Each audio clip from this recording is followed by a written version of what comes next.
everybody. Welcome. It's Kim West, the Sleep Lady. And on this episode of the Gentle Parenting Show, I'm so excited to share with you my colleague, Kathryn Kvolz. She is a mother of 5. She struggled with her parenting skills. Being brought up with a strict, shame-based discipline, Kathryn knew she wanted something different for her children and her own peace of mind. Boy, I bet you a lot of people can relate to that. During her 30 years of studying on best parenting practices, she wrote the book and parenting course, Redirecting Children's Behavior. This course is being taught in 21 countries and has been translated into 5 languages. Her research-based strategies have empowered thousands of parents to redirect their kids' misbehaviors into positive outcomes without nagging, yelling, or taking away privileges. Her latest work is Whining, Tears, and Tantrums, Oh My, a course for parents and caregivers for children 16 months to 6 years. Kathryn is a sought-after international speaker, writer, trainer, and parenting coach. Her most important role has been her children. Her experience as a mom, a single mom, and a stepmom make her a compassionate and effective facilitator. From every course and speech she presents, her participants walk away with practical tools that they can implement immediately. Oh my God, how excited are you to listen to hear what Kathryn has to say? Thank you so much for joining us. Oh, I'm so excited to be here. Yeah, so, the top things that parents ask me on social media or emails is always like, well, of course, sleep, potty training, behavior. Well, and some feeding, as it often relates to sleep.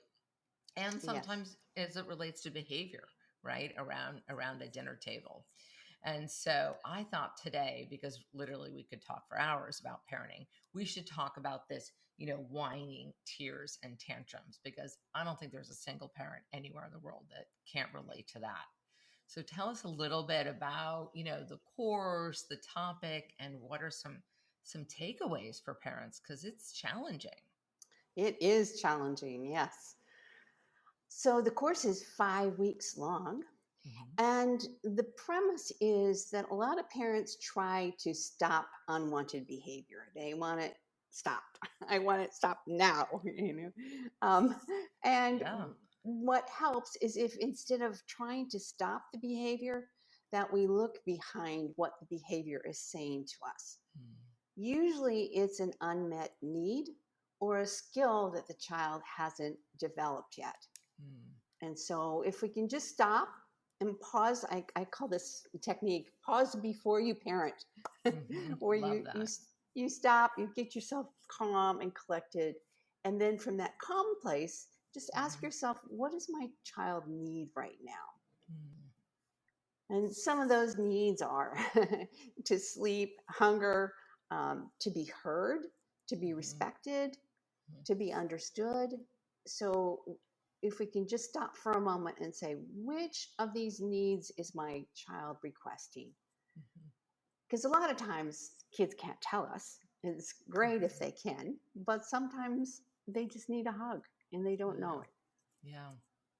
And I was just thinking when you were saying that, because I'm working on my next book with little babies, and the same is true, even if your baby's 2 months, 3 months, to sort of pause and reflect upon, why is my baby fussing and crying? So we can begin to learn to read our child. Yeah. Right. Yeah. Exactly. Yeah. So what do you think are some common um, unmet needs? Or so let's say, the child is, having a temper tantrum because, you said no. I always like to use the example, no, you can't have a cookie before dinner. And they keep asking, you finally, then you say again no, and then they fling themselves on the ground and have a full-blown temper tantrum. Oh, those are so fun. Aren't they fun?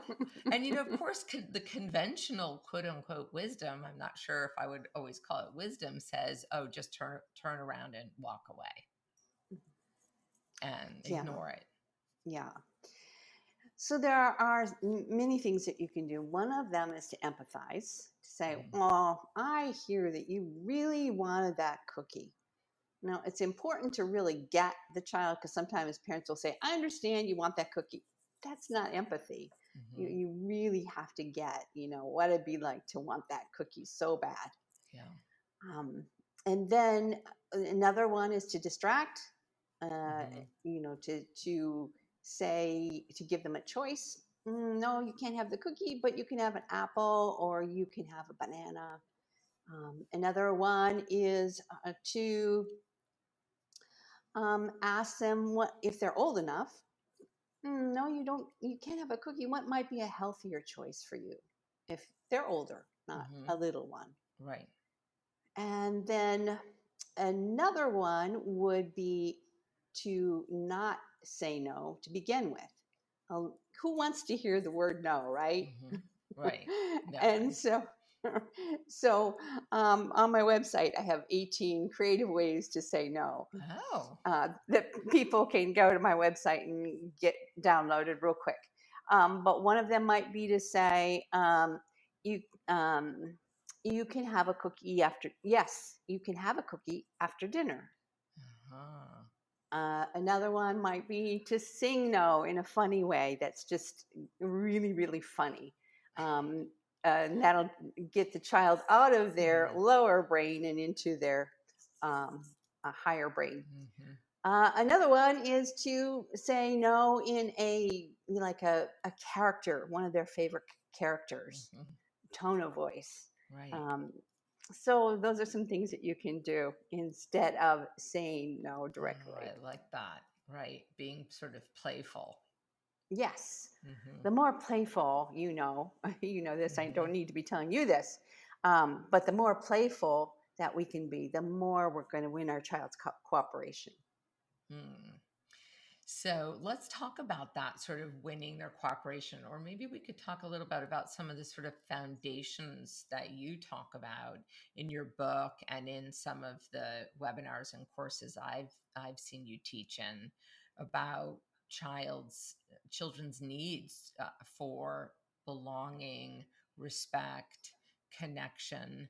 That when that kind of cup is full, they don't tend to have as many temper tantrums or whining, or maybe you could share with us a little bit about that. Yes. Um, One phrase that your parents might want to remember is to connect before you expect. Mm-hmm. So before you ask your child to go potty or to pick up their toys, it's really helpful to do something quick that connects you to them, um, like a quick little tickle, or so for some of those children who like to be chased, to chase them around the aisle of your kitchen. Um, just something small, a few seconds where you connect before you ask them to do what it is you want them to do. And that, as you said, fills their cup, and they're Mm-hmm. more willing to cooperate as a Mm-hmm. result. So maybe we can break down what it really means to connect. Because I think Mm, sometimes as parents, we tend to think it has to be a much bigger thing than it really needs to mhm, be. mm. And then we feel like, oh, I don't have time, to like sit and Yes. play Legos for 20 minutes as a connection. Yeah. So Yeah. yeah.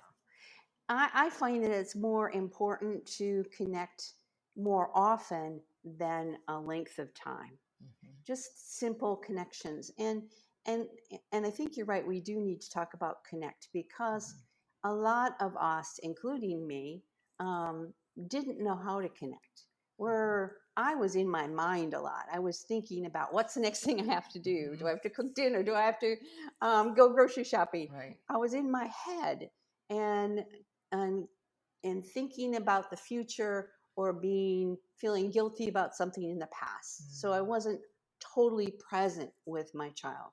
And when we're not present, then our child doesn't feel that connection. No matter how much Mm-hmm. time we spend with them, they don't get that fullness Mm-hmm. of that connection. So it's real important that we become present as parents and stop worrying, stop feeling guilty. I know it's easy for me to Uh-huh. say, right? Yeah. But if we can, to just stop being in the present or stop being in the past or the future, but be in the now moment. Hmm. And even if it's just for a few minutes. Yes, Hmm. Hmm. yes. Because, so often, and I remember this too, when you're a working parent, you have a long day at work, everything's rush, rush, rush, get out the door, get home, make dinner, and you want everyone to like fall in line, and you don't really have time for this like relaxing, whatever we think connection is, um, and then that's when of course we see our children acting out. And I remember another therapist had told me, really, if you could just carve out after you get home like 15 minutes somewhere between when you get home and bedtime, it could make all the difference in the world. And I'm almost wondering, from what you're saying, Kathryn, is maybe it doesn't have to be 15 minutes from beginning to end. Maybe it's Mhm, sprinkled throughout the hours from when you get home. mhm. Yes. And especially if we get down on our child's level, we're Hmm. not towering over them, but get down on their level, make that eye contact. When you make eye contact with anyone, but particularly your children, a chemical by the name of dopamine is released in both people's bodies. Mm. And so that's a bonding chemical Hmm. that makes you feel connected, makes you feel like you've got that person Right. that gets you. Right. Yeah, so that's important to get down on their level, touch them, make that eye contact, and do it just for a couple of minutes. Yeah.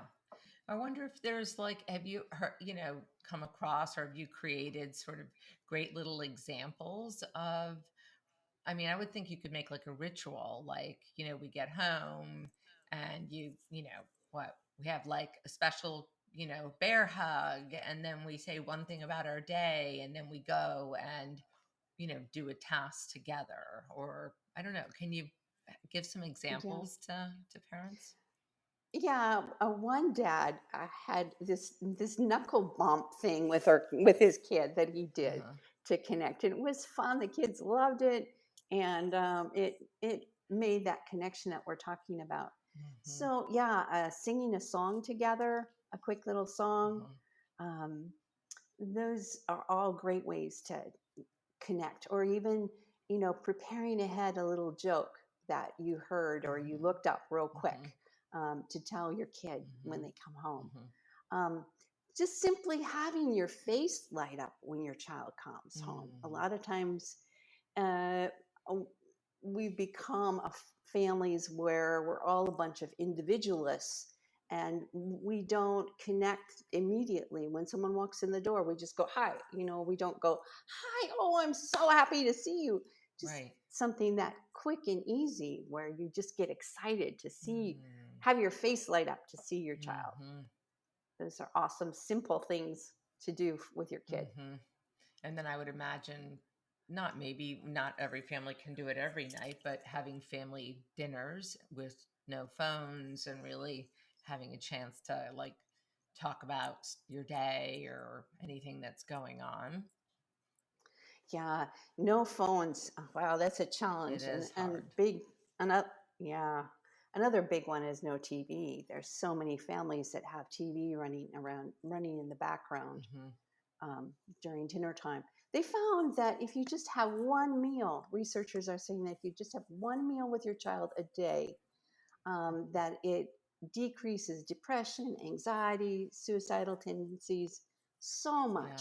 So it doesn't have to be dinner, it can be breakfast, but just that one meal. Right. Yeah, where you're both there, present. Hmm. Right, Hmm. exactly. So connection, building connection into our days, even if it's small little increments, getting down on their ground, getting down on their level, having eye contact, and whether it's singing a song or doing some fun little routine or ritual together.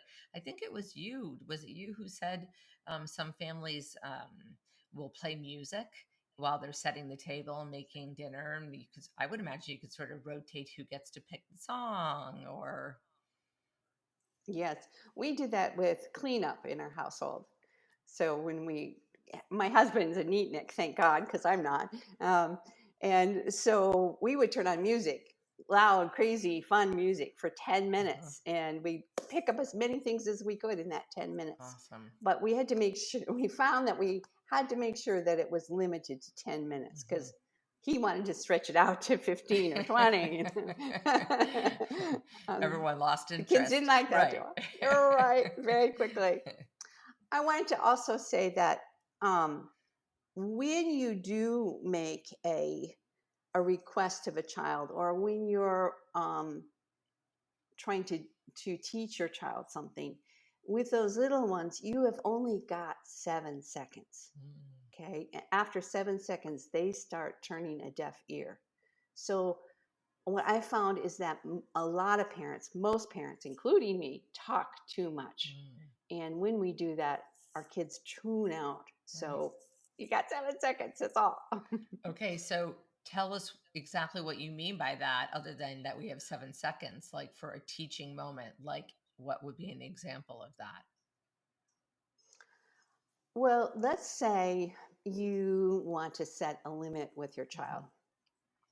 Let's say you want to teach them about sugar content and how important it is not to have too much sugar in your body. Well, you've got 7 seconds to tell them about it.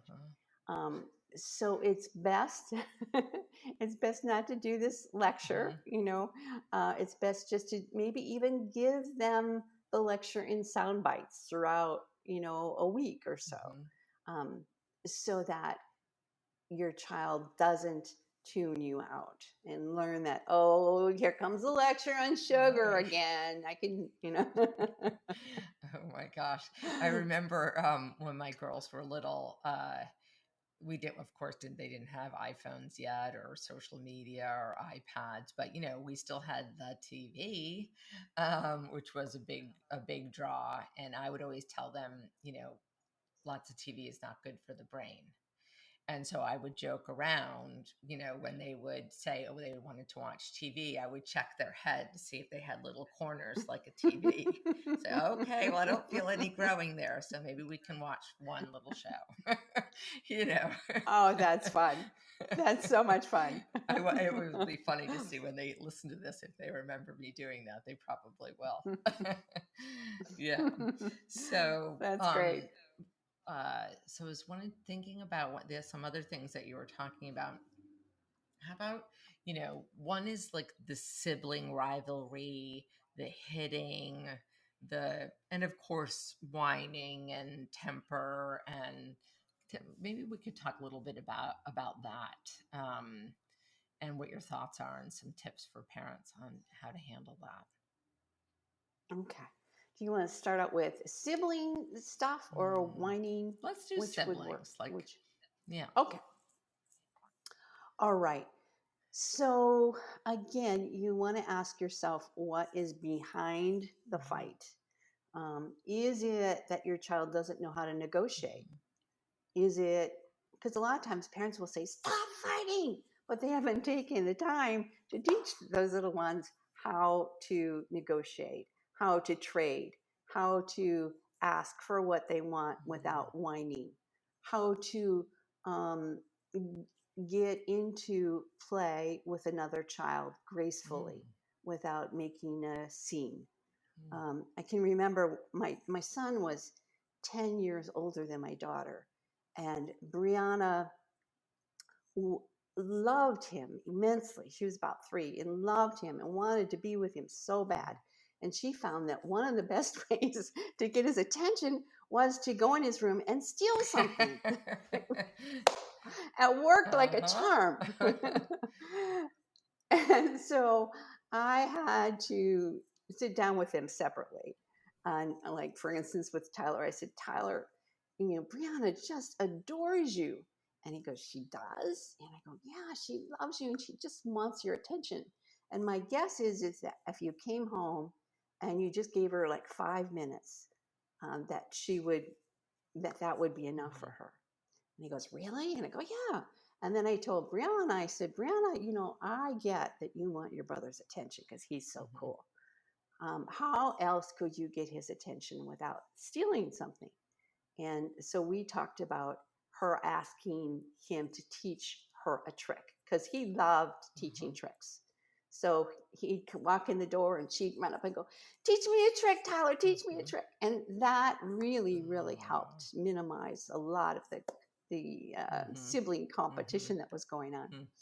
So again, you want to find out what's behind the fight. Are they fighting because they don't know how, they don't have the skill yet? Are they fighting because they're bored? Are they fighting because they've been watching too much TV? I found that when my children watched too much TV, they would get at each other. Are they fighting because you've been giving one child more attention than another? Sometimes when we have a baby, we tend to spend a lot of time with that baby, the new baby, or if we've got a child that's chronically sick, or we've got a child that excels at something, like let's say they're a an amazing basketball player. We spend an exorbitant amount of time in those situations, and sometimes that child can feel left out and not like they belong. And so how does one handle that if you, for instance, have, an older child who's great at basketball and the younger sibling is maybe the great artist, but you're not going to practices? And how do parents handle that so that the child doesn't feel like, wow, I'm left out? Well, I think the big thing is figuring out that they're feeling left out, because once you know that, you can put your intention on giving that child more attention in other areas. I find that our intention is so important, that if we become intentional about, wow, this child needs more attention, then we can find all kinds of ways to do that. Yeah, that makes it makes a lot of sense. And I would imagine, that intention is also figuring out what are the unique qualities of each of your children and really supporting them in those. Yeah. Yes, and that's sometimes hard to do, especially if we have an agenda for them. Like for instance, with my daughter, I wanted to be a dancer when I was little, and my parents wouldn't give me dancing lessons. So Brianna had dancing lessons, whether she liked it or not. And she hated it. So I had to give up my living through my daughter and allow her to be her own little person. Yeah. That's such a big one for all of us, right? Yeah, because it may be that they don't have interests at all that align with ours. Right. Exactly. That's when I always feel like our children can be our teachers. They teach us so much about ourselves, and also, kind of being aware of our patterns from our parenting, that, how we were parented and what we want to do different or the same. And sometimes, if we didn't have the best role models as parents, but we say we want to be different, it's not always enough. Right? We have to go figure out how to be different, like taking courses like you do, so that we can start to be kind of mindful of our patterns. Because if there's one thing I've learned in my own life, is that subconscious is so powerful. We don't mean to end up sounding like our parents, in not a good way, and we do if we're not working on it. Yes. Yeah, I think one of the things that we can do as parents with that is to make a list of what our triggers are, and take a look at what might be causing those triggers. A great one for me was Tyler, when he was little, started exploring his body, and I got so upset about this whole Mm-hmm. thing. And what I realized was that when I explored my body as a child, I was Mm. shamed, not only as an individual, but publicly in front of my Oh. whole family. And Mm. so I had that Right. trigger. And once I realized that that was a trigger, and hey, exploring your body is Right. normal. And it should have been for me, and it certainly is for Tyler. Yeah. So once that happened, it really helped me to let go of that Mm-hmm. trigger. But many of us have triggers. Like another trigger for a lot of families is the parents, they weren't allowed as children to express their Mm-hmm. feelings. So they weren't allowed to be angry. So when their children get angry, they go, oh, we got to stop this. This is Right. uncomfortable. Um, so there are many triggers that we can Mm. really explore and get some freedom around. I love that. Make a list of your triggers. I mean, I know in my upbringing, if you were in a bad mood or angry, you were sent to your room. And that I could Oh, come out of wow. my room when I was, more whatever presentable in my behavior, and also sent to my room if did I it don't. No, of course did not. it work? I mean, of course, what did it teach you? That all those emotions are not okay, Right. and that you should hide them Yes. and only be happy Yes. and cheery and helpful and, all those things. And so it was important for me uh, not to do that with my girls, particularly girls. Not Hmm. that boys don't also have this issue, but females are taught more like you're not allowed to be angry. Um, Yes. yeah, Or or assertive, assertive. right? You get called a different name. So let's talk Yes. about anger then. So how can we teach our children, uh, how to manage anger in a productive Mhm. way? Mhm. So, first of all, it's important to tell our kids it's okay to Mm, be angry. So, I would say something like, it's okay to be angry. It, and let's say the child has hmm. hit another child. I would say, it's okay to be angry. It's not okay to hurt Right. someone. So, how can you how can we do this so that you're not hurting yourself or Hmm. the other person? And maybe it might be just saying, I'm angry, teaching the child to say, I'm Hmm. angry with you.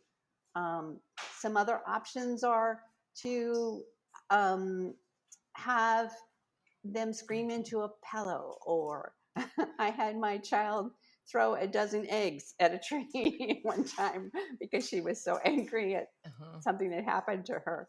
Um, so Hmm. to teach them that it's okay to be angry, but just not be hurtful in your physicalness Hmm. or your Hmm. words. Love that. I remember one of my daughters I can't remember what she was angry about. And she had, flung herself on the ground and stomping around, whatever. And I remember after she was calm, I talked about that. I was like, now, if mommy was angry at work, do you think it would be okay if I, flung myself on the ground or beat my head on the wall or throw something at someone? And they'd be like, no, mommy. So I'm relieved. I've done a couple of good things, it sounds like. um, I love that. That's great. I did try to use humor because humor helps me in my life too. Yes. So, okay, let's talk about Yes. whining. I just have to tell you this funny story. My Mm. sister in law told me when my older one was, I don't even remember how old she was, maybe 2 or 3, and she was in this like whining phase.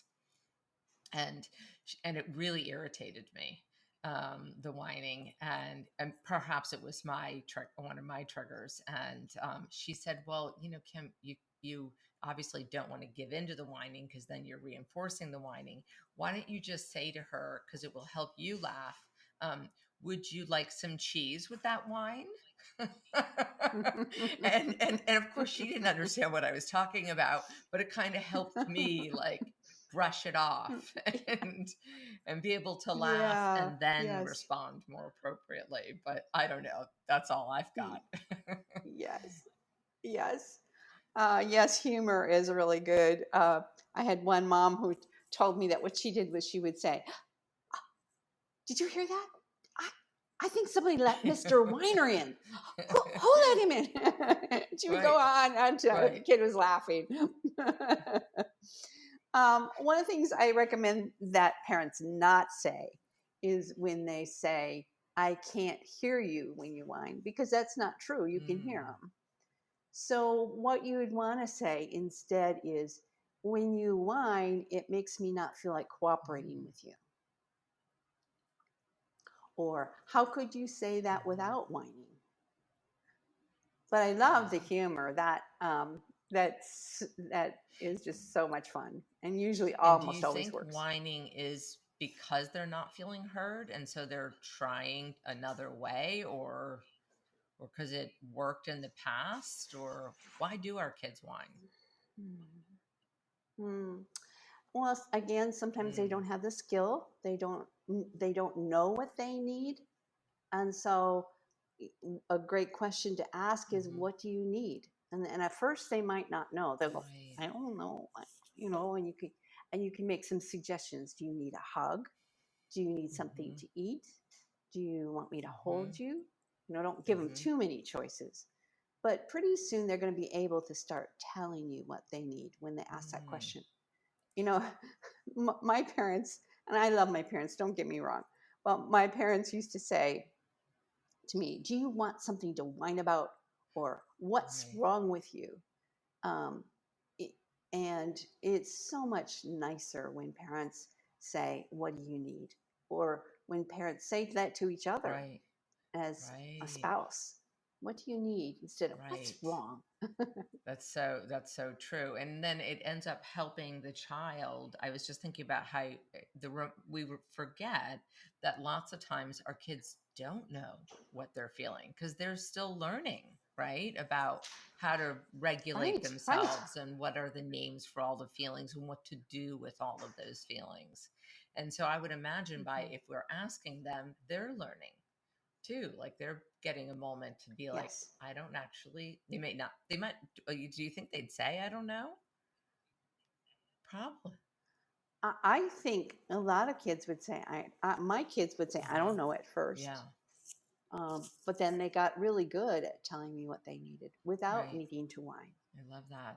Hmm. So I think when kids get that we are on their Hmm. side instead of trying to get them to stop or Yeah. control them, then I think they're much more open to cooperation and Yeah. communication. Because, like Brene Brown says, we're hardwired for connection, right? We all want that feeling, that sense of community and belonging. And, yeah. Mhm. Yeah, yes, and it also helps the brain of a child get Yeah. developed more. So the more we connect, the more connections the child makes between their lower and their upper brain. So you're actually helping your child be more successful in life by giving them those genuine Yeah. Reading connections. all about that with the infant brain development for this new book. And it's really from the very beginning, just having that little bit of eye Yes. contact and, animation with your baby really helps Mhm. Yeah. connect with them. Hmm. Yeah. So wonderful. So, again, your course, Kathryn, we'll be listing on, sleeplady.com/podcast, all the ways that parents can follow you and read about your work, and look and check out your book and your courses. And the course, again, is for I think you said 16 months to, was it two? No, till 6 years, is 6 years. 6 years. That's great. Mhm. And so does it have Mhm. like set beginnings and end start times? Mm-hmm. Mm-hmm. Great. Yes, it does. It does.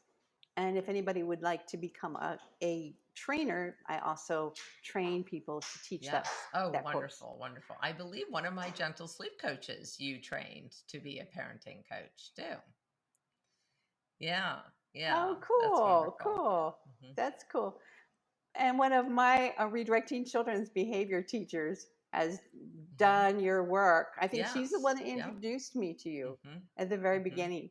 Yeah. Great. So it's nice that we can collaborate Absolutely. like this. Because, sleep, helping a family get their child to sleep is really also about parenting, not just about sleep coaching. And so Oh, all yeah. of the things we discussed today, Yeah. you can use when you're sleep coaching a child too. Hmm. Yes.